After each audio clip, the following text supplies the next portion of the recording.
Are you wondering what's going on with interest rates this week? I'm going to go over where they've been and where they're expected to go. I'm Ryan Hillard with the Forward Mortgage Group, and this is the market rate forecast for the week of September 7th, 2021.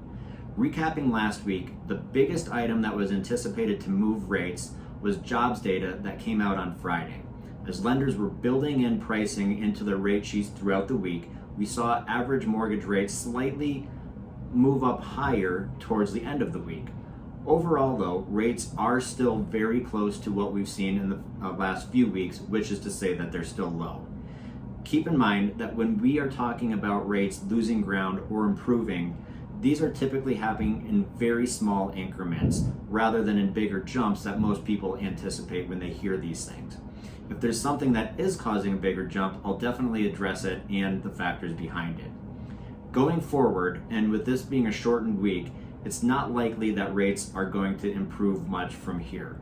And in fact, they could get slightly worse as the week goes on. This isn't only true for this week, but it's also the general consensus for what we're expecting over the next few weeks. We know that rates will always move up faster than they're going to come down, but right now the expectation is for them to slowly continue moving up. To be clear, this does not mean that there's any cause for market concerns, that it's no longer a great time to buy, or that all the opportunities to refinance are gone, since we are still near historic lows. As we look ahead to what's affecting rates this week, it continues to be the same things that you've heard me talk about before. In terms of economic data, there's not a lot going on right now. There are economic reports on Wednesday afternoon and on Friday morning, which would have the greatest chance of influencing rates, but overall, pretty quiet, and it's unlikely that there's anything within those reports that would push rates one way or the other.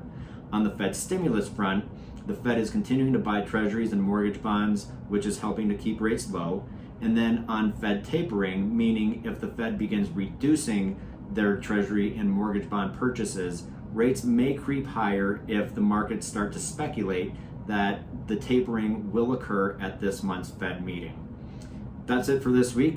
As always, specific rates are not quoted here because there are a number of factors that influence them, but rates are still very low, and if you want to take advantage of them, whether it's getting pre-approved or thinking about refinancing, you still have time. Please reach out to me. I'd be happy to help. Have a great day.